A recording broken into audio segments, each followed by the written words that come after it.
지금부터 2부를 읽어보겠습니다.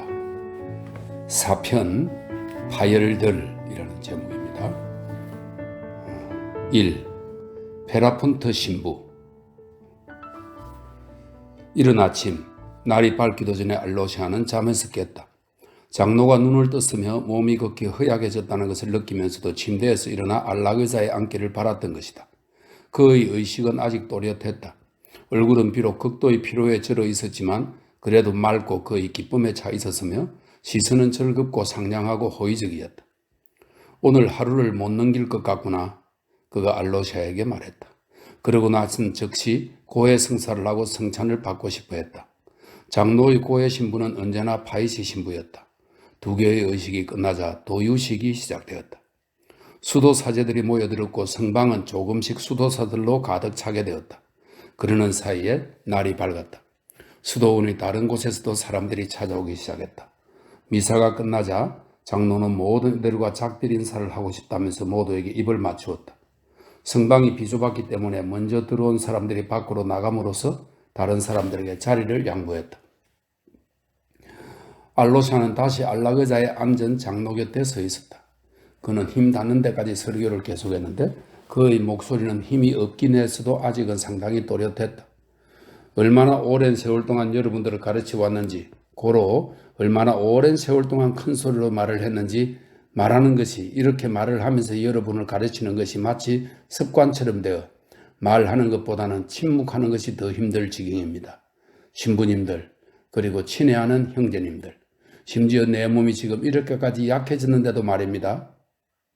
그는 자기 주위에 몰려든 이들을 감동에 찬 시선으로 둘러보며 농담을 했다. 그때 그가 말한 것 중 어떤 것은 훗날 알로시아의 기억 속에 남아있었다. 하지만 발음도 분명하고 또 목소리도 상당히 또렷했지만 그럼에도 그의 말은 상당히 두서가 없었다. 그는 많은 얘기를 했는데 죽음의 순간에 앞서 생전에 못다한 말들을 전부 얘기하고 전부 다시 한번 내보이고 싶었던 모양이니 그것도 그저 가르침을 위해서가 아니라 자신의 기쁨과 황홀을 모든 것들과 나누면서 살아생전에 다시 한번 자신의 마음을 토로하고 싶었던 것이리라. 서로서로를 사랑하십시오, 신부님들. 장로의 설교가 갈로 속에 훗날 알로시아의 기억 속에 남아있는 한 이렇게 되어 있네요. 장로의 설교가 이어졌다. 하나님의 자식인 민중을 사랑하십시오. 우리가 여기로 와서 이 벽 안에 틀어박혔다고 해서 속세 사람들보다 더 성스러운 것은 아닙니다. 반대로 여기 온 자는 누구든 여기에 왔다는 것만으로 이미 스스로에 대해 자신의 속세의 어떤 사람들, 지상의 어떤 사람들, 어떤 것들보다 더 못하다는 것을 깨닫게 된 겁니다. 그리고 이 벽 속에 머무는 시간이 길어질수록 수도승은 이 점을 더 뼈저리게 의식하게 마련입니다. 만약 그리 되지 못할 바엔 이리로 올 까닭이 전혀 없었던 것이죠. 그가 다른 속세 사람들보다 못할 뿐만 아니라 모든 사람들 앞에서 모든 이들과 모든 것들에 대해 사람들의 죄, 세계적인 죄, 각 죄인의 개별적인 죄 등 모든 죄에 대해 책임이 있음을 인식한다면 그때야 비로소 우리의 하나됨이라는 목적은 달성될 것입니다. 왜냐하면 알아두십시오. 친애하는 이들이여. 우리 개개인의 모든 지상의 모든 사람들과 모든 것들에 대해 틀림없이 유죄이며 그것도 보편적이고 세계적인 차원의 죄에서 뿐만 아니라 이 땅의 모든 사람들, 각각의 사람에 대해 개별적으로도 유죄이기 때문입니다. 이러한 의식이야말로 수도승의 길은 물론이고 지상의 온갖 사람의 길이 도달해야 할 월계관인 것입니다. 왜냐하면 수도승은 무언가 다른 사람이 아니라 그저 속세의 모든 사람들이 응당되어야 할 그런 사람에 불과하기 때문입니다. 그때야 비로소 우리의 마음은 포화를 모르는 무한한 우주적인 사랑을 취하게 될 것입니다. 그러면 여러분 각각이 사랑으로서 온 세상을 얻을 수 있고 여러분 자신의 눈물로 세상의 죄를 씻어버릴 수 있는 힘을 갖게 될 겁니다. 다들 자신의 마음 주위를 빙빙 돌면서 자기 자신에게 끊임없이 고해하십시오. 자신의 죄를 두려워 말 것이며 죄를 의식한 순간 곧 참여할 것이지만 그렇다고 해서 하나님 앞에 어떤 조건을 내달지는 마십시오. 다시 말하건대 오만하게 굴지 마십시오. 약한 자 앞에서 오만하게 굴지 말 것이며 위대한 자들 앞에서도 오만하게 굴지 마십시오. 여러분을 배척하는 자들, 여러분을 욕되게 하는 자들, 여러분을 비방하는 자들, 여러분을 중상 모략하는 자들도 정오하지 마십시오. 무신론자들, 악의 교사자들, 유물론자들, 그들 중 선량한 자들은 물론이고 악한 자들도 정오하게 말지어니, 왜냐하면 그들 중에도 선량한 자들이 많기 때문이며 우리 시대에는 더더욱 그러하기 때문입니다. 그런 이들을 위해서는 다음과 같이 기도하십시오. 아무도 기도해 주지 않는 모든 사람들을 구원해 주시옵소서. 주님께 기도하길 원하지 않는 사람들도 구원해 주시옵소서. 그리고 곧바로 덧붙이십시오. 이렇게 기도하는 것은 주님, 나 자신의 오만함 때문이 아니니, 왜냐하면 저 자신이 그 어떤 사람들, 그 어떤 것들보다 더 추잡하기 때문입니다. 하나님의 자식인 민중을 사랑하시고 친입자들이 양떼들을 빼앗도록 내버려 두지 말 것이니, 왜냐하면 여러분이 게으름을 부리고 까다로운 오만에 무엇보다도 사리사욕 속에 빠져 잠들어 버리면 사방팔방에서 사람들이 몰려와 여러분의 양떼를 빼앗아 갈 것이기 때문입니다. 민중에게 끊임없이 복음을 전파해 주십시오. 민중을 착취하지 마십시오. 검은 보화는 탐하지도 갖고 있지도 마십시오. 믿음을 키우면서 깃발을 주십시오.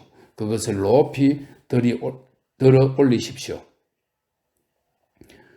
그런데 장로의 말은 여기에 쓴 것보다 또 나중에 알로시아가 기록한 것보다도 더 단발적이었다. 이따금씩 그는 힘을 모으는 듯 아예 말을 중단하고 가쁘게 숨을 몰아쉬곤 했지만 그래도 환희에 젖어 있는 듯 했다. 다들 그의 말을 감동 깊게 듣고 있었지만 그중 많은 이들이 그의 말 속에서 어두운 기운을 느끼곤 놀라워하기도 했다. 그러다 나중에 가서는 이 말들을 회상하게 되었다. 알로시아가 잠깐 성방 밖으로 나올 일이 있었을 때 그는 성방과 성방 주위에 무리지어 있는 형제들이 다들 흥분과 기대에 휩싸여 있는 것을 보고 충격을 받았다. 그 기대는 어떤 이들에게는 거의 불안스러운 것이었으며 또 어떤 이들에게는 숭고한 것이었다. 다들 장로가 서거하면 그 즉시 무언가 대단한 일이 일어나 주리라 기대하고 있었던 것이다. 이러한 기대는 어떤 점에서 보자면 거의 경박한 것이었지만 가장 엄격한 장로들조차도 거기에 경도되어 있었다. 그 누구보다도 엄격한 얼굴을 하고 있었던 사람은 수도 사제인 바이시 장로였다. 알로시아가 잠시 성방을 비웠던 것은 그저 시내를 다녀온 라이킨이 어느 수도승을 통해서 그를 몰래 불러냈기 때문인데, 라이킨은 호올라코바 부인이 알로시아 앞으로 보낸 이상한 편지를 갖고 왔다. 부인은 지금 상황에 참으로 잘 맞는 흥미진진한 소식 하나를 알로시아에게 알려주었다. 그러니까 어제 장로에게 인사를 드리고 축복을 받으러 왔던 평민 여신도들 중에 시내에서 온 한 노파, 즉 하사관 미망인 프로호로브나가 있었다. 그녀는 장로에게 아들 녀석 바센카가 업무차 멀리 시베리아 이르쿠츠크로 떠난 뒤 이미 1년째 간감 소식인데 아들을 아예 고인으로 간주하여 교회에서 명복을 빌어도 되겠느냐 하고 물어보았다. 이에 대해 장로는 그녀에게 그런 종류의 명복은 푸닥거리나 다름없는 것이라고 금지시키며 엄격한 대답을 주었다.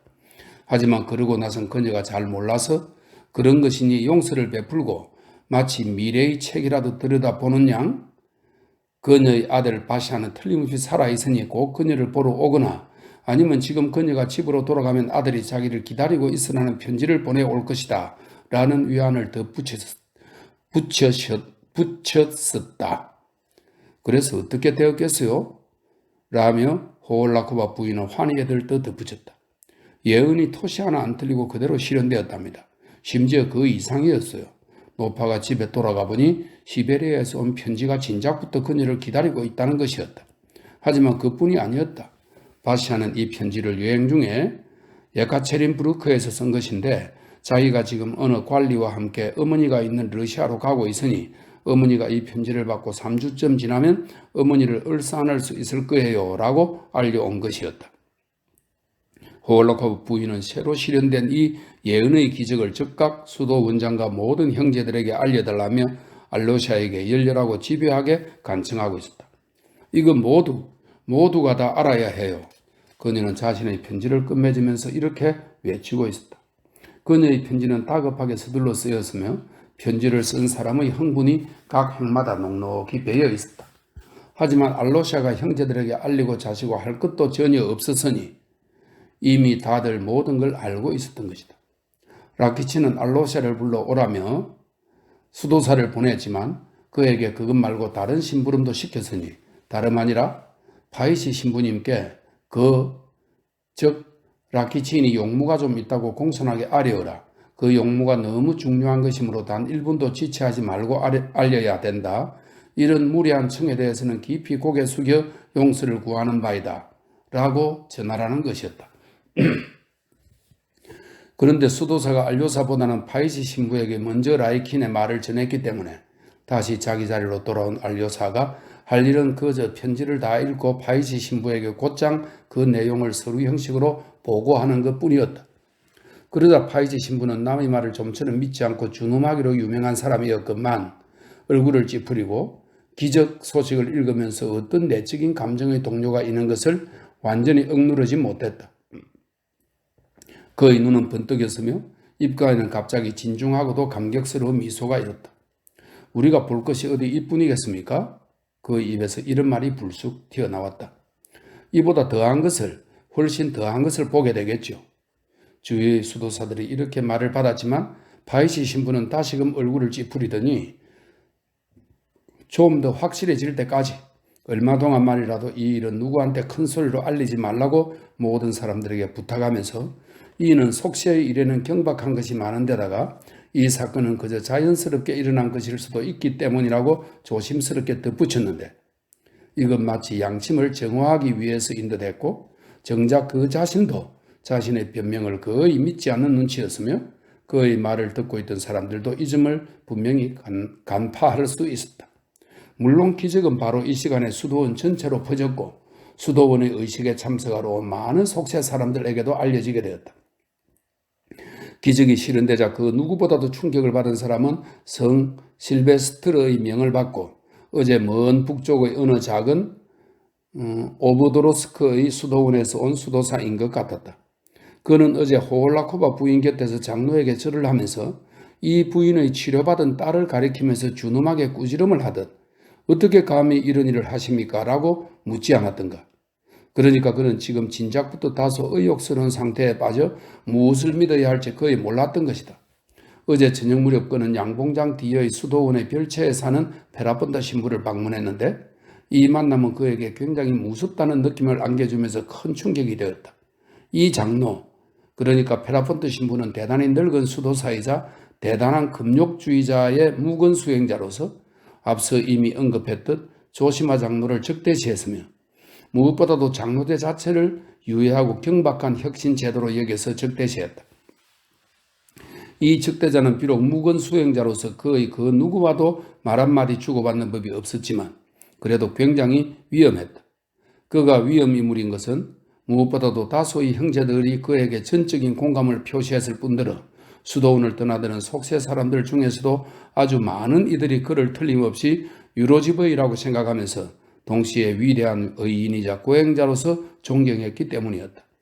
사실 유로지버이라는 것 자체가 마력을 발휘했던 것이다.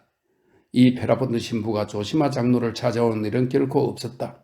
그리고 암자에 살고 있긴 했지만 어떻든 영락없는 유로지버이처럼 굴었기 때문에 암자의 규칙을 지키도록 강요받는 일은 별로 없었다. 그는 아무리 많아야 75살 정도의 나이로 암자의 양봉장 뒤 벽의 구석진 곳에 있는 그의 폐가가 된 낡은 목조 성방에서 살고 있었는데 이 암자는 까마득한 옛날, 그러니까 지난 세기에 역시나 아주 위대한 어느 금욕주의자이자 묵은 수행자로서 105살까지 장수한 이오나 신부를 위해 지어진 것이었으며 그 위협을 두고 지금까지도 수도원과 근방에서 많은 아주 흥미진진한 이야기들이 전해지고 있다.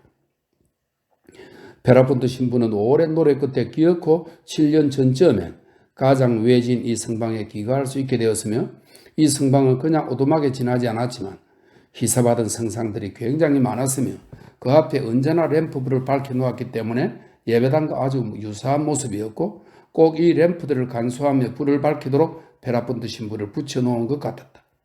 사람들 말에 따르면 사실이 그렇게도 했지만 그는 사흘 동안 아무리 많아야 기껏 빵 2푼트만을 먹는다고 했다. 1푼트가 0.41kg니까 그럼 0.8kg. 그러니까 사흘 동안 800g만 먹는다고 하네요. 빵을. 바로 그곳, 즉 양봉장에 사는 불치기가 사흘에 한 번씩 그에게 빵을 갖다 주었지만 페라폰트 신부는 자기 시중을 드는 불치기와도 역시 말을 하는 일이 드물었다. 이 4푼트의 빵이 일요일 날 저녁 미사 후 수도 원장이 이 성자에게 꼬박꼬박 보내오는 성병과 더불어 거의 일주일 식량의 전부였던 것이다. 큰 잔에 담긴 그의 물은 매일 갈아주었다. 미사를 할 때 그가 나타날 일은 드물었다. 그를 찾아오는 숭배자들은 그가 때때로 무릎을 꿇은 채 일어나지도 주위를 둘러보지도 않고 하루 종일 기도에 열중하는 모습을 보곤 했다. 어쩌다 그들과 담소를 나누는 일이라도 있다면 그때는 말도 짧고 말투도 탁탁 끊어지고 태도도 이상하지 못해 언제나 그의 무례하기까지 했다.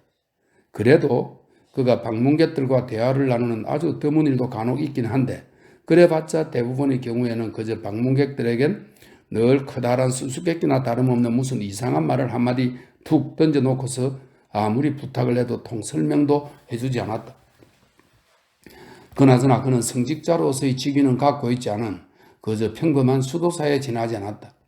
아주 무지몽매한 사람들 사이에서는 베라포트 신부가 하늘의 정령들과 서로 교통하여 오직 그들과만 담소를 나누고 바로 그렇기 때문에 사람들과는 이야기를 하지 않는다는 아주 이상한 소문이 떠돌았다. 오브드르스크의 수도사는 양봉장에 도착한 뒤 역시나 극히 말이 없고 무뚝뚝한 벌치기 수도사에게 길을 물어 베라포트 신부의 성방이 있는 구석진 곳으로 갔다. 외지에서 오신 분이니 무슨 말을 하실 수도 있지만 아무것도 얻어내지 못하실 수도 있습니다. 벌치기는 미리 이렇게 일러주었다. 훗날 그가 직접 전한 바에 따르면 이 수도사는 성방 쪽으로 가면서 겁을 잔뜩 집어먹고 있었다고 한다. 이미 상당히 늦은 시간이었다. 베라포트 신부는 그때 성방의 문 곁에 있는 나지막한 벤치에 앉아 있었다. 그 위로 오래 묵은 거대한 느릅나무가 살며시 흔들렸다. 신선한 저녁 기운이 감돌았다. 오브드르스크의 수도사는 성자 앞에 넙죽 엎드려 절을 하고 축복을 해 주십사 부탁했다. 수도사여, 나도 자네 앞에 그렇게 엎드리길 바라는가? 베라포트 신부가 말했다. 일어나게. 수도사는 자리에서 일어났다. 자네를 축복하고 나도 또 축복받았으니 곁에 와서 앉게. 그래, 어디서 왔는고? 가련한 수도승이 무엇보다도 충격을 받은 것은 베라포트 신부가 틀림없이 대단한 금욕 생활을 해오고 있으며 무척 연로한 나이임에도 불구하고 겉보기엔 건장한 노인으로 보였기 때문. 그러니까 키도 크고 등도 굽지 않고 몸의 자세도 올곧고 얼굴도 비록 여익이 내서도 싱싱하고 건강했기 때문이었다. 틀림없이 힘도 여전히 상당히 셀 듯 싶었다. 골격은 운동선수 수준이었다.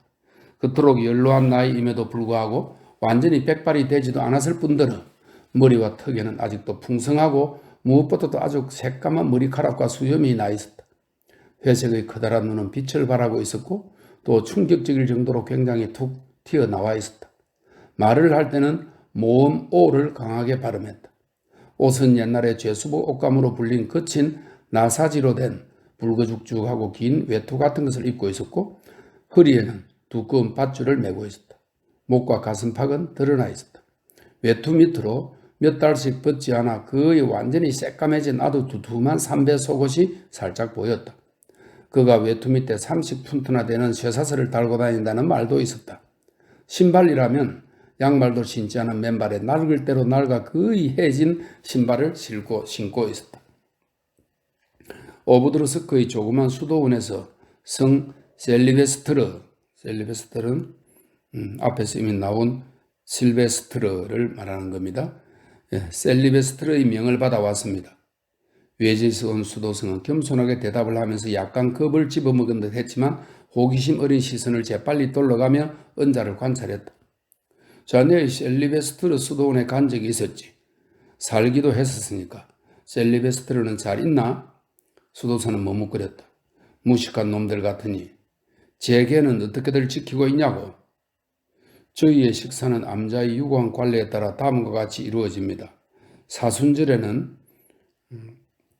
이제 제의 수요일부터 부활절 전야까지의 40일. 제의 수요일부터 부활절 전야까지의 40일인데 사순절에는 월요일, 수요일, 금요일에 식사를 전혀 하지 않습니다. 화요일과 목요일에는 형제들에게 흰빵, 꿀이 들어간 과일조림, 산딸기나 소금에 절인 양배추, 귀리 죽이 나옵니다.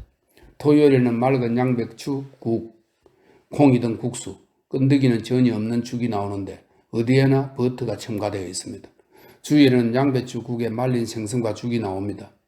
순환 주간에는 월요일부터 심지어 토요일 저녁까지 엿새 동안 그야말로 물과 빵, 익히지 않은 채소만을 먹는데 그나마도 제약이 따릅니다. 즉 앞서 첫 주일에 말씀드린 대로 매일 먹을 수는 없는 것이죠. 성금요일에는 아무것도 먹지 않으며 성토요일에는 2시까지 금식을 하는데 그때는 약간의 빵과 물을 맛보고 포도주를 딱 한 잔 마십니다. 성목요일에는 이 조식에 버터가 들어가지 않은 잼을 먹고 포도주를 곁들여 마십니다. 왜냐하면 라오디키아의 성당에서 위대한 목요일에 관해 사순절의 마지막 목요일을 지키지 않으면 사순절 제계 자체를 전혀 지키지 않은 것과 같으니라 라고 말씀하셨기 때문입니다. 자, 저희 수도원은 이와 같습니다. 하지만 위대한 아버지 신부님과 비할 바는 아니지요. 기운이 좀 난 수도승이 이렇게 덧붙였다. 왜냐하면 신부님께서는 1년 내내 심지어 성스러운 부활절에도 그저 빵과 물만 드시니 우리가 이틀분으로 받는 빵으로 신부님께서는 꼬박 7일을 사시니까요. 신부님의 이 위대한 절제 생활은 실로 경이로울 따름입니다. 그럼 거루지는 버섯이라는 뜻입니다.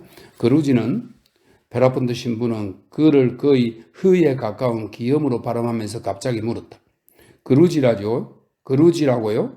놀란 수도승이 다시 물었다. 그래. 나는 이놈들의 빵 따윈 전혀 필요 없으니까 다 버리고 떠날 거야. 설령 숲에 들어가 거기서 버섯이나 딸기로 연명할지언정 말이지. 하지만 여기 이놈들은 자기 빵을 버리고 떠나지 못할 테고 그러니까 악마한테 묶여있는 셈이야. 요즘 더러운 이교도 놈들은 그렇게까지 재개할 필요는 없다는 말까지 하더군. 그놈들이 이런 생각이야말로 오만방자하고 더러운 거야. 옳으신 말씀입니다. 수도승이 한숨을 내쉬었다. 저놈들한테서 악마를 보았느냐? 페라부터 신부가 물었다. 누구를 말씀하시는 건가요? 수도승이 조심스럽게 물었다. 작년 성스러운 금요일에 수도 원장한테 갔다가 그 이후로는 안 갔어. 어떤 놈의 가슴팍에 눌러앉아 성봉 밑에 숨어있는데 낯짝이 보이더군. 어떤 놈의 호주머니에도 들어앉아 바깥을 빼끔히 내다보는데 눈이 재빨리 움직이는 것이 나를 두려워하는 눈치였어. 어떤 놈한테는 배에 그 놈의 가장 부정한 뱃속에 들러붙어 있었고 또 어떤 놈한테는 목에 매달려 꼭 들러붙어 있는데 그렇게 달고 다니면서도 정작 본인은 그 놈을 못 보는 거야. 신부님께서는 보이십니까? 수도승이 물었다. 보인다고 하지 않나? 훤히 보인다네. 수도 원장의 암자에서 나와서 보니 한 놈이 나를 피해 얼른 몸 뒤로 숨는데 키가 1.5 아르세는 좋게 넘는 데다가 덩치는 어찌나 큰지 꼬리는 밤새게다가 뚱뚱하고 기다렸는데 어쩌다 그만 꼬리 끝이 삐쭉 나와 있는 거야. 나도 영 바보는 아니라서 갑자기 문을 쾅 닫아서 그놈의 꼬리를 문틈에 끼게 만들었지. 째질 듯 비명을 지르면서 몸부림을 치기 시작하기에 내 그놈에게 십자가 표식을 3번이나 해주고 또 성호를 그어주었지. 그러자 곧바로 짓눌린 거미처럼 떼어져 버렸어. 지금쯤 분명히 구석에서 썩어서 악취가 진동하겠지만 그놈들은 보지도 냄새를 맡지도 못해. 나는 1년째 집 밖을 안 나가고 있어. 외지에서 온 사람이라 자네한테만 털어놓는 거야. 무슨 말씀이십니다. 그런데 위대하고 성스러운 신부님. 수도승은 점점 더 대담해졌다. 신부님에 관해서 신부님께서 성령과 끊임없이 교통한다는 위대한 명성이 저 먼 땅에도 자자한데 사실인지요? 날아온다네. 이따금씩 말이지. 어떻게 날아옵니까? 어떤 모습으로요? 새의 모습이야. 비둘기 모습을 한 성령입니까? 그런 성령도 오고 신령도 온다네. 신령은 다른 것이라서 또 다른 새의 모습으로 내려올 수 있지. 때로는 제비처럼, 때로는 방울새처럼, 때로는 박새처럼 내려와. 그럼 박새를 보고 어떻게 성령인 줄 아십니까? 말을 하거든. 어떻게 말을 합니까? 어떤 언어로요? 사람의 언어지. 그럼 신부님께 무슨 얘기를 합니까? 오늘은 어떤 바보가 찾아와 쓸데없는 질문을 할 거라고 알려주더군. 수도승이여, 자네는 너무 많은 것을 알고자 하는구나. 끔찍한 말씀이십니다. 성스럽기 거지없는 신성하기 거지없는 신부님. 수도승은 고개를 끄덕였다. 그의 두 눈을 보면 겁을 집어먹었다는 것이 분명했지만 그럼에도 미심쩍다는 느낌이 배어나왔다. 저 나무가 보이는가? 베라폰드 신부가 잠시 침묵했다가 물었다. 보입니다. 복되신 신부님. 자네 눈엔 느릅나무겠지만 내 눈에는 완전히 다른 것으로 보여. 어떤 것입니까? 부질없는 기대에 마음을 졸이며 수도승은 입을 다물었다. 밤이면 보이곤 해. 저기 큰 나뭇가지 2개가 보이느냐? 밤이면 그리스도께서 나를 향해 저 손을 내밀어 그 손으로 나를 찾는 것이 똑똑히 보여서 몸이 부들부들 떨려. 두렵도다. 오, 두렵도다. 진짜 그리스도라면 뭐가 두렵습니까? 붙잡아서 데리고 올라가실 거라니까. 산채로 말입니까? 엘리야의 정신과 영광을 지니고. 이건 이제 누가복음서에 있는 말입니다. 이런 말 들어보지 못했나? 끼어안아 데려가실 거야. 오브드로스크의 수도사는 이런 대화를 나눈 뒤에 자기에게 지정해준 어느 형제의 성방으로 돌아왔는데 상당히 심한 의욕에 빠져 있었지만 그래도 심적으로는 틀림없이 조시마 신부보다는 페라포트 신부 쪽으로 더 끌렸다. 오브드로스크의 수도사는 무엇보다도 재계를 옹호하는 입장이었기 때문에 페라포트 신부처럼 위대한 금욕 수행자가 기적을 보는 것은 전혀 이상한 일이 아니었던 것이다.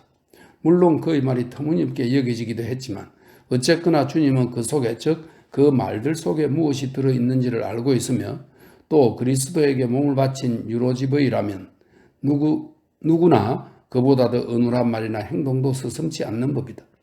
문에 끼인 악마의 꼬리에 대해서라면 그는 우의적인 의미가 아니라 직설적인 의미 그대로 진심으로 기꺼이 믿을 준비가 되어 있었다.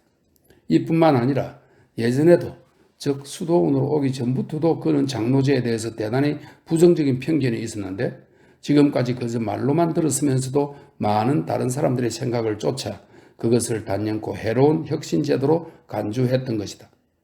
수도원에서 밤을 보내면서 그 사이에 이미 그는 장로제를 못마땅히 하는 몇몇 경박한 형제들의 은밀한 불평도 인지했다. 그런데다가 원래 그는 타고나길 모든 일에 호기심이 엄청 많은지라 호들갑을 떨며 이곳저곳 들쑤시고 다녔다. 바로 이 때문에 조시마 장로가 새로운 기적을 행했다는 어마어마한 소식을 듣자 굉장한 의욕에 빠졌던 것이다. 알로샤는 훗날 호기심 많은 오브드루스크의 손님이 장로와 그의 성방 주위로 몰려든 수도사들 무리 속에 수도 없이 출몰하여 호들갑스럽게 여기저기 헤집고 다니면서 모든 것을 엿듣고 모든 사람들에게 이것저것 꼬치꼬치 캐묻던 것이 기억났다. 하지만 그 당시는 이 수도사 따위에게 그다지 주의를 기울이지 않았기 때문에 나중에 가서야 모든 것이 기억난 것이었다. 사실 주의를 기울일 겨를도 없었다. 조시마 장로가 또 피로를 느껴 다시 자리에 누웠다가 갑자기 이미 눈을 감으려는 상태에서 알로샤 생각이 났는지 그를 불러달라고 했던 것이다. 알로샤는 그 즉시 뛰어왔다. 그때 장로 곁에 있던 사람들은 파이시 신부, 수도사제인 이오시페 신부, 견습 수도사인 포르피리 뿐이었다. 장로는 피로해진 눈을 뜨고 알로샤를 가만히 바라보다가 갑자기 그에게 물었다. 너의 가족들이 너를 기다리고 있지 않느냐 아들아? 알로샤는 머뭇거렸다. 다들 너가 필요한 건 아니더냐? 누구에게는 오늘 가겠다고 어제 약속을 했을 테지? 약속했습니다. 아버지한테, 형들한테, 또 다른 사람들한테도. 그거 봐라. 얼른 가보렴. 슬퍼할 거 없다. 그리고 알아두렴. 너가 있는 자리에서 이 지상에서의 마지막 말을 하지 않고는 죽지 않을 테니까. 그 말을 너에게 해주마. 아들아, 너에게 해줄 유언 말이다. 다름 아닌 너에게 말이다. 사랑하는 아들아, 너가 나를 이리도 사랑해 주니까 자 이제 일단은 약속한 그들에게 가보아라. 알로샤는 그 즉시 장로의 말에 복종했지만 떠나는 것이 너무 괴로웠다. 그래도 지상에서의 그의 마지막 말, 그것도 자기 자신 즉 알로샤에게 남길 유언을 들려주겠다는 약속이 그의 영혼을 황홀하게 전율시켰다. 그는 어서 빨리 시내의 일을 다 보고 돌아오려고 서두르기 시작했다. 때마침 파이시 신부도 그에게 작별의 말을 해주었는데 그 말이 그에게 뜻하지 않은 아주 강한 인상을 남겼다. 그것은 두 사람이 벌써 장로의 성방에서 나온 뒤의 일이었다. 끊임없이 맹세해야 할 것이 있단다, 어린 아이야. 파이시 신부가 어떤 서문도 없이 다짜고짜 말을 꺼냈다. 세속의 학문은 큰 세력으로 결합되었고 특히나 현세기에 이르러서는 성스러운 책들이 우리에게 물려준 모든 천상의 것들을 분석해냈는데 그 무자비한 분석 이후 이 세계의 학자들에겐 예전의 성스러운 것 중 그 어떤 것도 전혀 남아있지 않게 됐단다. 하지만 그들은 부분적으로만 분석했을 뿐 전체를 아우르지는 못했으니 그 분석이 얼마나 맹목적이었는지 실로 놀라울 정도다. 그래도 그들의 눈앞에 전체가 예전처럼 버젓이 버티고 서 있는 이상 지옥의 문도 그것을 물리치진 못하는 거란다. 아니, 그 전체가 이 19세기를 살아오지 못할 것 같으냐? 지금도 개별적인 영혼들의 움직임과 민족 대중의 움직임 속에 살아있지 않은 것 같으냐? 그것은 모든 것을 파괴한 무신론자들, 바로 그들의 영혼의 움직임 속에서도 예전처럼 버젓이 살아있단 말이다. 왜냐하면 기독교를 부정하고 그것에 반기를 드는 자들이야말로 본질적으로 그리스도의 얼굴과 형상을 있는 그대로 보존하고 있는 것이기 때문이며, 또 그들이 아무리 현명하고 마음의 열의가 대단할지라도 지금까지도 오래전 그리스도가 제시한 그 형상에 비할 만한 훌륭한 형상을 인간과 그 가치에 맞게 창조해낼 수 없었기 때문이란다. 그와 같은 시도들도 있었지만 하나같이 기형적인 모양이 되고 말았지. 이 점을 특히 명심해야 한다. 어린아이야, 왜냐하면 세상을 떠나실 너희 장로님께서 속세로 나가라고 명하셨으니 말이다.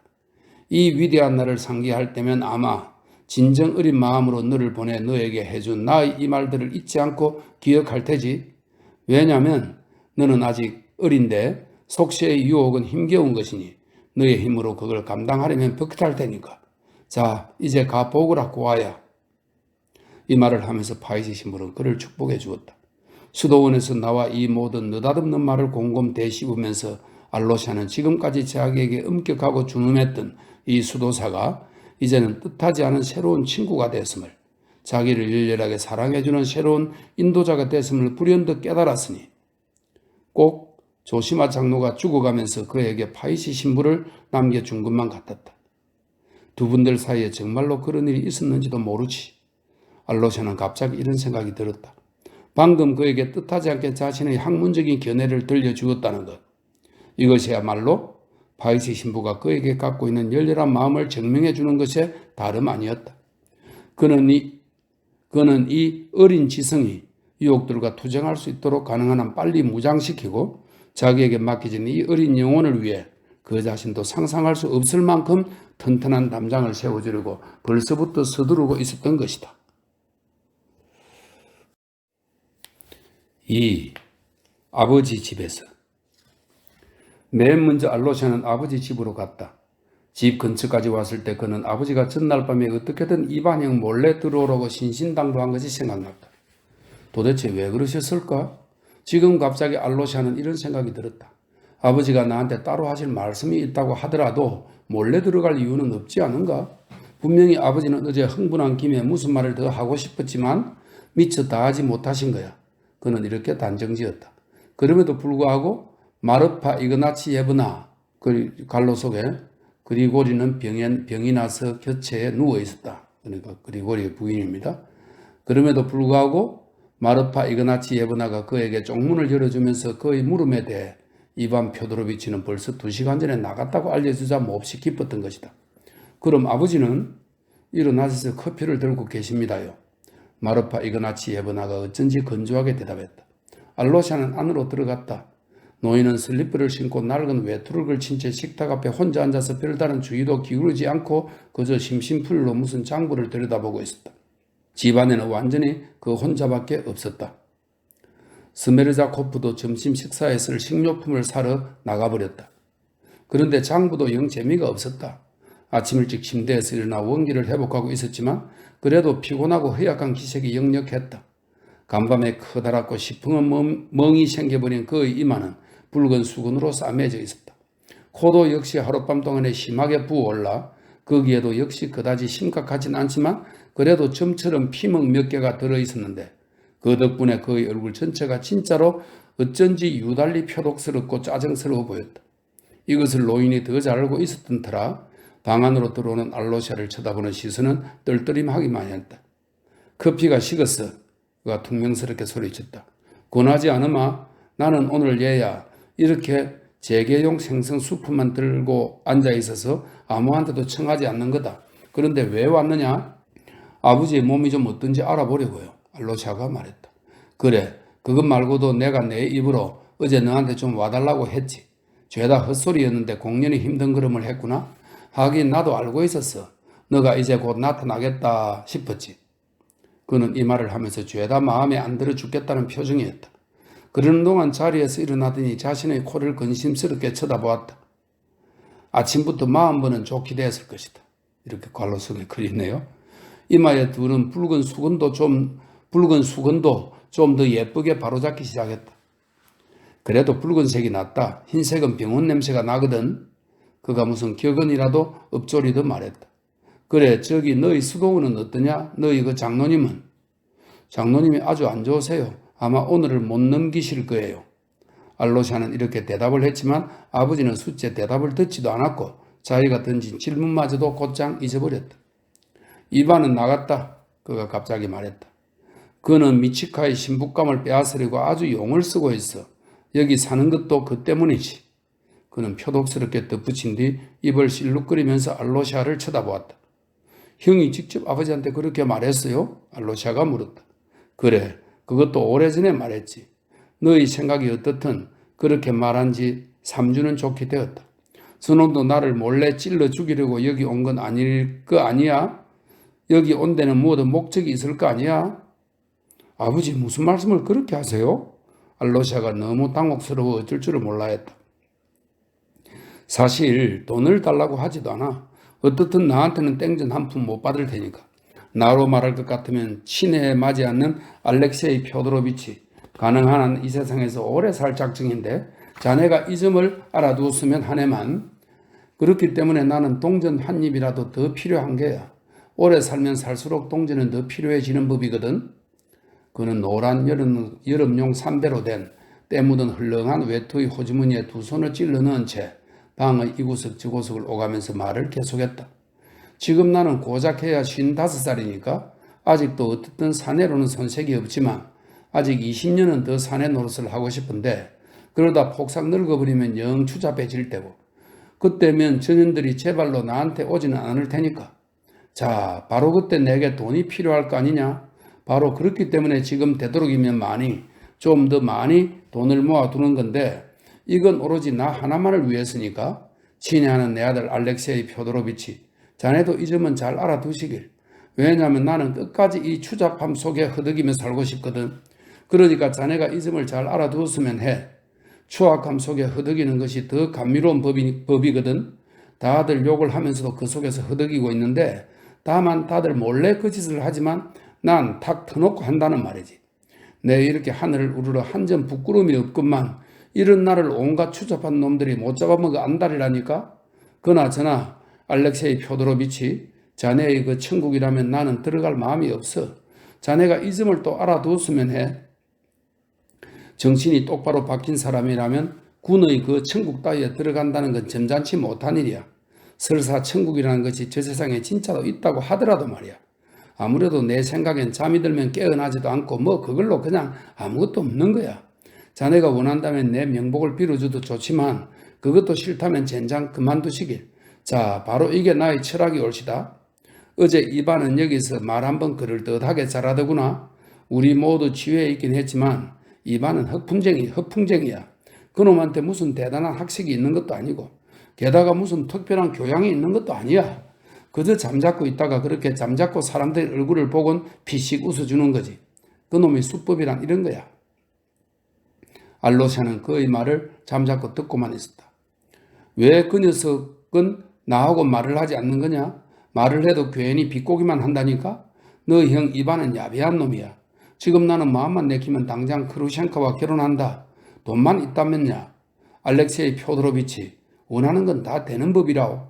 그러니까 바로 이걸 이반은 두려워해서 내가 결혼하지 못하도록 나를 감시하는 것이고 또 그걸 위해서 미치카에게 그루셴카와 결혼하도록 부추기는 거야. 이런 식으로 해서 그루셴카의 애칭입니다. 그루시카가 나한테 오는 것도 맞고 괄호 속에 내가 그루시카와 결혼하지 않는다고 해서 그놈한테 땡전 한 푼 남겨줄 줄 알고 이렇게 되어 있네요. 나한테 오는 것도 맞고 다른 한편으론 미치카가 그루시카와 결혼하면 이반은 제 형의 돈 많은 신부감을 싹 차지하는 거지. 바로 이게 이반의 속셈이야. 너희 형 이반은 야비한 놈이야.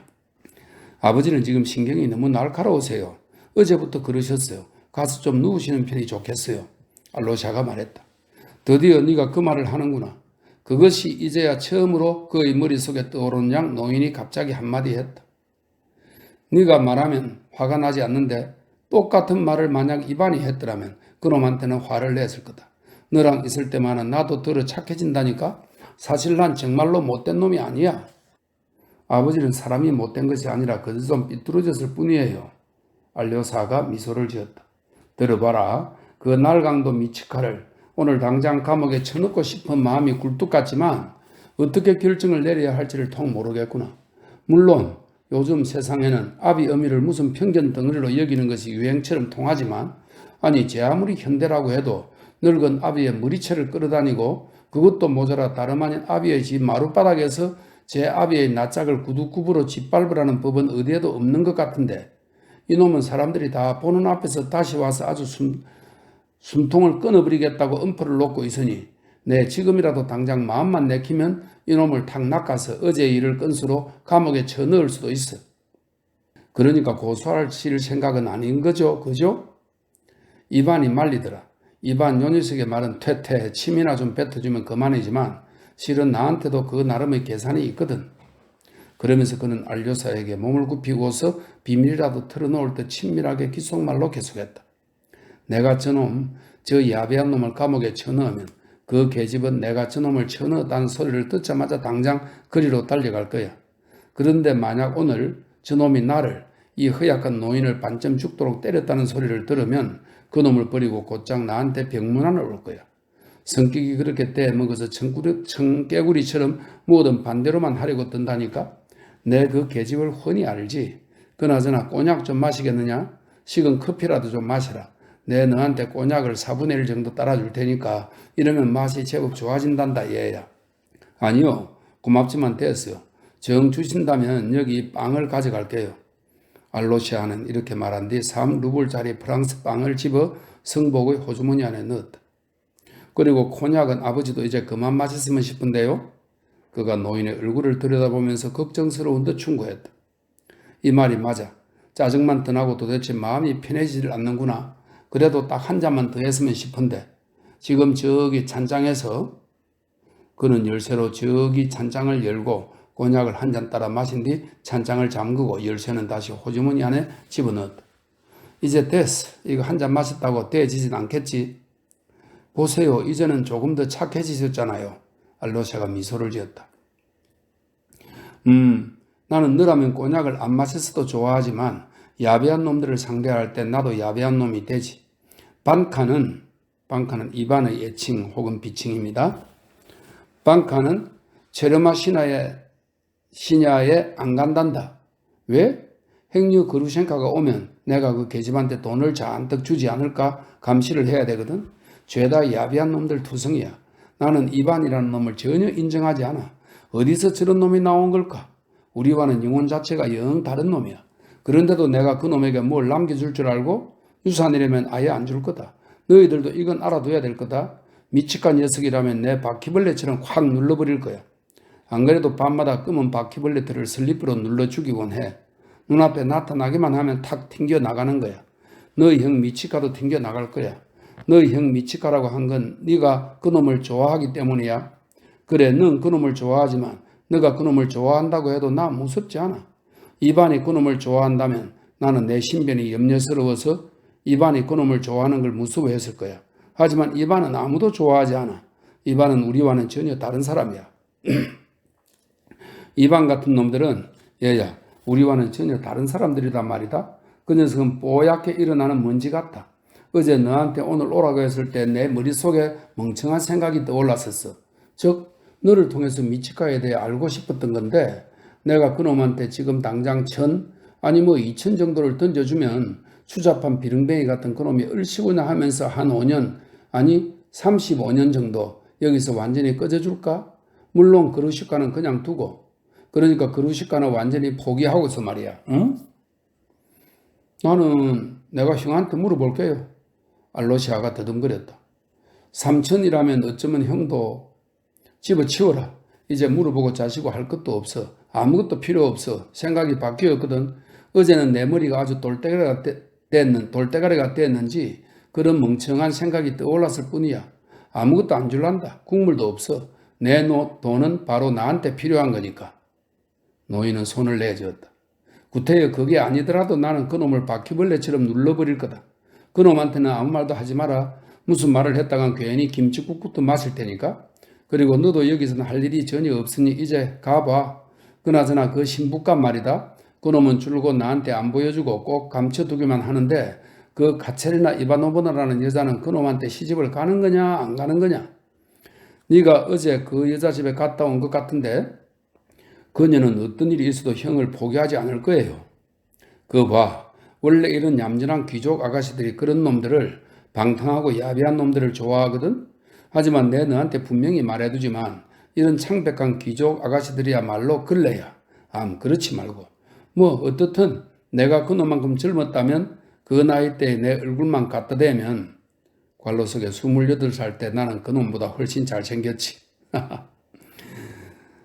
그렇다면 그놈 못지않게 계집들을 후리고 다녔을 텐데 망할 자식 같으니.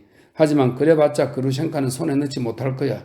넣지 못하고 말고 진흙탕에 다 쳐넣어버릴 테다. 마지막 말을 하면서 그는 다시 미쳐 날뛰었다. 너도 어서 가봐. 오늘 너는 여기서 할 일이 아무것도 없다. 그가 퉁명스럽게 딱 잘라 말했다. 알로샤는 작별 인사를 하려고 그에게로 다가서더니 그의 어깨에 입을 맞추었다. 이건 또 뭐냐? 노인은 다소 놀라워했다. 앞으로 또 볼 거잖니? 아니면 다시 못 볼 거라고 생각해서 이러는 거냐? 전혀 아니에요. 그냥 무심코 그런 거예요. 그래 됐다. 나도 그냥. 노인은 그를 바라보았다. 얘야 들리니? 라며 그가 알로시아의 뒤에다 소리쳤다. 언제든 오너라. 어서 빨리 생선수프를 먹어라. 오늘 같은 놈이 아니라 특별한 놈으로 끌어주마. 꼭 와야 한다. 그래 내일 오거라. 듣고 있느냐? 내일 오라고. 그러고는 알료사가 문 밖으로 나가자 다시 찬장으로 다가가서 반잔을 홀짝 더 마셨다. 이게 마지막이다. 이렇게 중얼거리며 끄 트림을 한 뒤 다시 찬장문을 잠그고 열쇠는 다시 호주머니 안에 집어넣었으며 그러고 나서는 침실로 가서 맥없이 침대에 누웠는데 그러고 한순간에 잠들어 버렸다. 야, 부자집에는 이럴 수 있는지 모르겠네요. 참. 3. 초등학생들과 어울리다. 아버지가 나한테 크루셴카 얘기를 안 물어보시다니 천만다행이다. 아버지 집에서 나와 호홀라코바 부인의 집으로 가면서 알로샤는 자기 입장에서 이렇게 생각했다. 만약 물어보셨다면 어제 크루셴카와 만났던 얘기를 하지 않을 수 없었을 텐데 알로샤는 하룻밤이 지나는 동안 투사들이 새롭게 원기를 충전했건만 그 마음들은 날이 밝자 다시 돌처럼 굳어져 버린 것이 참으로 마음 아프게 느껴졌다. 아버지는 신경이 곤두서고 심술이 나서 무언가를 생각해내곤 그걸 고집하고 있다. 그럼 드미트리는 형도 하룻밤 사이에 원기를 회복하여 분명히 역시나 신경이 곤두서고 심술이 나 있을 거고 역시나 물론 이런저런 생각을 하느라 정신이 없겠지. 오늘 어떻게 해서든지 꼭 형을 찾아야 해. 하지만 알로샤는 이런 생각에 오래 매달려 있을 틈도 없었다. 길을 가는 도중에 갑자기 한 사건이 일어난 것인데 겉보기에는 그다지 대수롭지 않은 것이었지만 그에게 심한 충격을 안겨주었다. 광장을 지나서 미하일롭스키 거리로 그리고 그 거리와 그저 개천 하나를 사이에 두고 나란히 이어지는 볼사약 거리로 나가기 위해 골목길을 돌자마자 그는 아래쪽 다리 앞에서 초등학생들의 작은 무리를 나이가 아무리 많아야 9살부터 12살 정도 되는 한결같이 어린 아이들 무리를 보았다. 그들은 학교를 파하고 학교에서 집으로 돌아가는 길이었는데 어깨에 책가방을 맨 아이들이 있는가 하면 가죽 보따리를 끈으로 사서 어깨에 둘러맨 아이들도 있었고 잠바를 입은 아이들이 있는가 하면 코트를 입은 아이들도 있었고 더러 어떤 아이들은 유복한 부모 밑에서 호강하며 사는 까닭에 무릎까지 오는 주름진 롱부츠를 신고 유난히 멋을 부렸다. 이 한 무리의 아이들은 무슨 중요한 회의를 하는지 무언가를 놓고 열심히 의논을 하고 있었다. 알로샤는 모스코브에 있을 때도 그랬지만 아이들을 보면 절대 무심하게 지나칠 수가 없었는데 3살쯤 되는 아이들이 제일 좋긴 했지만 10살, 11살쯤 되는 초등학생들도 무척 좋아했다. 지금도 걱정거리가 태산같이 쌓여 있었지만 그래도 갑자기 방향을 틀어 그들의 대화에 끼어들고 싶어졌다. 그런데 소년들에게 가까이 다가가며 그들의 발그스러하고 활기에 찬 얼굴들을 들여다보다가 갑자기 그 소년들의 손에 돌멩이가 한 개씩 어떤 애들에겐 2개씩 들려져 있는 것을 발견했다. 계층 건너편에는 이 무리로부터 대략 30보쯤 떨어진 곳 담장 곁에 소년 한 명이 서 있었는데 마찬가지로 초등학생의 마찬가지로 책보따리를 비스듬히 둘러매고 있었고 키로 보아 10살이 될까 말까 싶었으며 파리하고 병적인 기색이 완연한 얼굴에 검은 눈을 번뜩이고 있었다. 이 아이는 무언가를 살피듯 주의 깊게 6명의 학생들을 관찰하고 있었는데 그 무리는 필경 그의 친구들일 것이며 그와 함께 지금 학교에서 나왔을 것이지만 그와 사이가 좋지 않은 것이 보였다. 알로사는 검은 잠바를 입은 볼이 발그스레한 금발의 곱슬머리 소년에게 다가가 그를 유심히 바라보고서 말을 걸었다. 내가 여러분처럼 이런 책보따리를 메고 다닐 때 오른손으로 책을 인에 꺼낼 수 있게 하려고 왼쪽으로 맸답니다. 그런데 여러분 오른쪽으로 메고 있어서 책을 꺼내기가 불편할걸요? 알로샤는 미리 무슨 잔재주를 부리지도 않고 다짜고짜 이렇게 실무적인 일에 참견을 하면서 운을 뗐는데 사실 어른이 곧바로 특히 무리를 이룬 아이들 일동의 신뢰를 얻으려면 이 방법 말고는 다른 것이 없었다. 완전히 동등한 위치에 서려면 바로 이렇게 진지하고 실무적으로 시작해야 하는 것이다. 이 점을 알로샤는 본능으로 알고 있었던 것이다. 얘는 왼손잡이에요. 당장 다른 소년이 덩치가 좋고 건강한 11살쯤 되어 보이는 소년이 대답했다. 나머지 5명의 소년은 모두 알로샤를 뚫어지게 바라보았다. 얘는 돌멩이도 왼손으로 던져요. 세 번째 소년이 한마디였다. 바로 그 순간 때마침 이 무리를 향해 돌멩이가 날아왔는데 저쪽에서 요령껏 힘있게 던지긴 했지만 왼손잡이 소년을 살짝 설치고 옆으로 빗나가 버렸다. 그것은 계층 건너편의 소년이 그를 겨냥해 던진 것이었다. 저놈 혼쭐을 내주라, 한 대 맞춰라, 스무로프, 다들 소리쳤다. 하지만 스무로프, 그 왼손잡이를 말한다 이렇게 되어 있네요. 스무로프는 안 그래도 기다리고 자시고 할 것도 없이 대번에 안갑함을 해버렸다. 계층 건너편의 소년을 향해 돌멩이를 던진 것인데 헛방이었다. 돌이 땅바닥으로 떨어진 것이다. 계층 건너편의 소년은 당장 이 무리를 향해 돌멩이를 던졌는데 이번에는 곧장 알로샤에게 명중하여 그의 어깨를 상당히 아프게 때렸다. 계층 건너편 소년의 호주머니에는 전부 미리 준비해둔 돌멩이들이 가득했다. 그의 외투 호주머니가 얼마나 불룩 튀어나와 있었으면 30보쯤 떨어진 거리에서도 다 보였다. 이건 쟤가 아저씨를 겨눈 거예요. 그것도 일부러 아저씨를 겨눈 거라고요. 아저씨, 까라모조프 집 사람 맞죠? 소년들이 깔깔 웃으면서 소리쳤다. 자, 저놈을 향해 일제 사격이다. 던져. 그러자 6개의 돌멩이가 한꺼번에 아이들 무리로부터 날아갔다. 그 중 한 개가 소년의 머리를 명중시켰기 때문에 소년은 넘어졌지만 금방 벌떡 일어나서 저 무리에 맞서 맹렬하게 돌멩이 세례를 퍼붓기 시작했다. 양쪽에서 쉴 새 없이 돌멩이 사격전이 시작됐는데 이쪽 무리 중에서도 많은 아이들이 마찬가지로 호주머니에 돌멩이를 미리 준비해 둔 것이었다. 이게 무슨 짓들입니까? 부끄럽지도 않나요, 여러분? 6명이 한 명을 공격하다니 여러분은 쟤를 죽일 작정이군요. 알로샤가 고함을 쳤다. 그는 벌떡 뛰어나가 날아오는 돌멩이를 향해 막아섰는데 계층 건너편 소년을 자기 몸으로 보호해주기 위해서였다. 서너 명의 아이들이 잠시 잠잠해졌다. 쟤가 먼저 시작했어요. 빨간 남방을 입은 소년이 어린애다운 짜증난 목소리로 소리쳤다. 쟤는 야비한 놈이에요. 쟤는 아까 교실에서 크라스트 킨을 펜 나이프로 찔러서 피가 나게 했어요. 크라스트 킨은 고자질을 하지 않고 그냥 넘어갔지만 어쨌거나 쟤는 두들겨 패야 해요. 아니 무슨 일로? 분명히 여러분이 먼저 쟤를 놀린 거 아닌가요? 그거 봐요. 쟤가 다시 아저씨 등에다 돌멩이를 던졌잖아요. 쟤는 아저씨를 알아요. 아이들이 소리쳤다. 지금 쟤는 우리가 아니라 아저씨에게 던지는 거예요. 자, 다들 다시 한번 저놈을 향해 던진다. 스무로프 헛방 날리지 마. 그러고는 다시금 돌멩이 사격전이 시작됐는데 이번에는 아주 고약했다. 계층 건너편의 소년이 가슴팍에 돌을 맞은 것이었다. 그는 소리를 지르며 울기 시작하더니 위쪽 언덕 미하일로프스키 거리로 내달렸다. 이쪽 무리는 어렵쇼 겁을 먹은 모양인데 도망치잖아. 수세미 같은 놈 이라면서 웅성거리기 시작했다. 까라마조프 아저씨는 저놈이 얼마나 야비한지 아직 몰라서 그래요. 저놈은 아예 죽여버려도 시원치 않다니까요. 다른 애들보다 나이가 많아 보이는 잠바를 입은 소년이 눈을 이글거리면서 반복했다. 어떤 애인데요? 알로샤가 물었다. 고자질이라도 한 건가요? 응? 소년들은 꼭 비웃기라도 하듯 서로 눈짓을 주고받았다.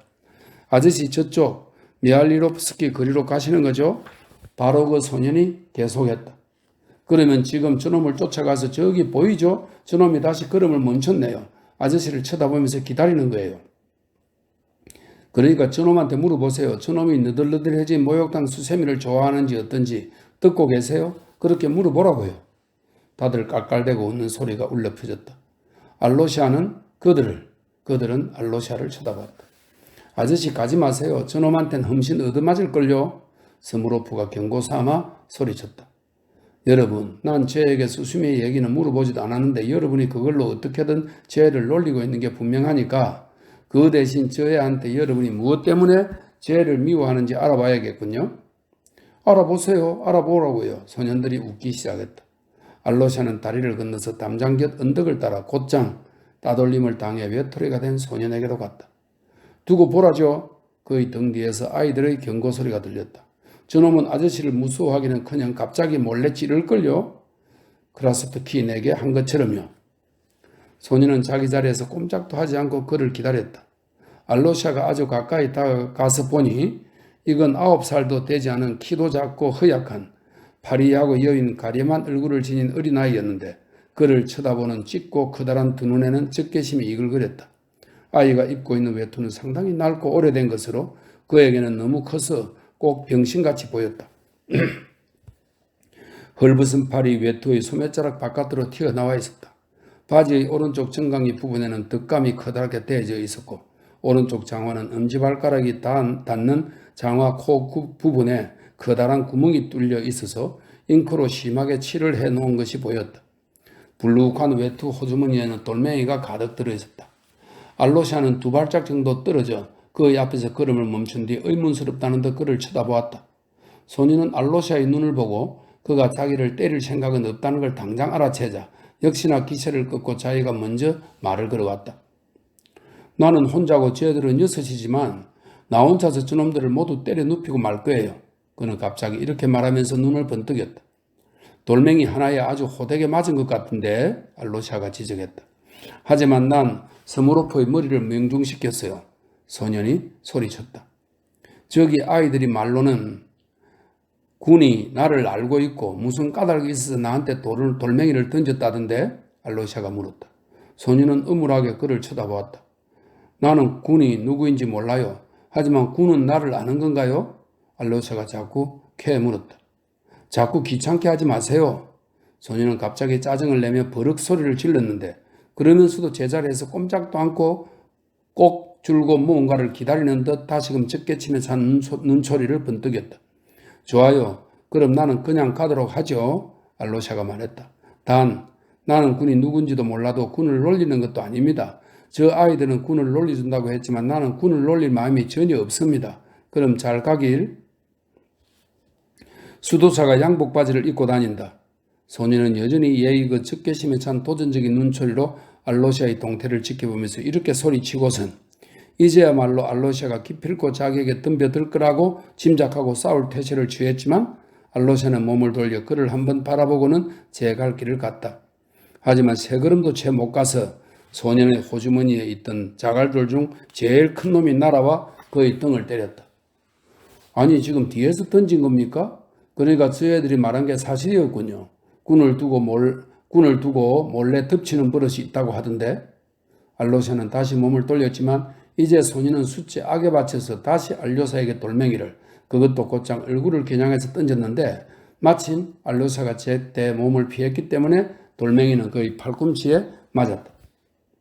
정말 창피하지도 않습니까? 내가 군에게 무슨 짓을 했다는 거예요? 그가 소리쳤다.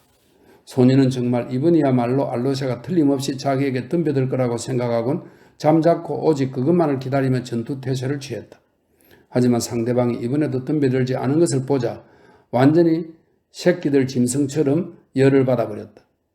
새끼들 짐승처럼. 자기가 먼저 제자리를 박차고 알로샤에게 덤벼들었는데 악에 바친 소년은 상대방이 미쳐 옴삭달싹 하기도 전에 머리를 숙여 두 손으로 상대방의 왼손을 거머쥔 채 중지를 으스러지게 꽉 깨물었다. 그리고 이로 중지를 깨문 채 10초 정도를 놓아주지 않고 있었다. 알로시아는 손가락을 빼내리고 안간힘을 쓰면서 너무 아파 비명을 질렀다. 소년은 드디어 손가락을 놓아주곤 원래 있던 자리로 폴싹 물러났다. 손가락은 바로 손톱 밑으로 뼛속까지 아프도록 심하게 깨물렸다. 피가 줄줄 흐르기 시작했다. 알조사는 손수건을 꺼내 상처난 손을 싸맸다. 싸매는데 거의 꼬박 1분간이나 소요됐다. 그러는 동안 소년은 거의 내내 서서 기다렸다. 마침내 알로시아가 그를 향해 조용한 시선을 들어올렸다. 자, 좋습니다. 그가 말했다. 나를 얼마나 아프게 깨물었는지 보이죠? 자, 그럼 됐죠? 그렇죠? 이제 내가 군에게 무슨 짓을 했는지 말해줄래요? 소년은 놀라면서 그를 쳐다보았다. 나는 군이 누구인지 전혀 몰라요. 아예 처음 보는 거니까. 여전히 예의 그 조용한 목소리로 알로시아가 말을 계속했다. 하지만 내가 군에게 아무 짓도 안 했을 리는 없는 것 같군요. 군이 나를 괜히 괴롭힌 건 아닐 테니까. 그러니까 내가 군한테 도대체 무슨 짓을 했고 무슨 잘못을 했는지 이제 말해줄래요?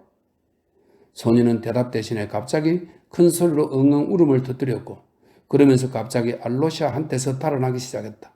알로시아는 조용히 그의 뒤를 따라 미하일로프스키 거리 쪽으로 걸음을 옮겼는데 멀리서 소년이 걸음을 멈추지도 사방을 둘러보지도 않고 필경 여전히 엉엉 목 놓아 울면서 뛰어가는 것이 오랫동안 보였다.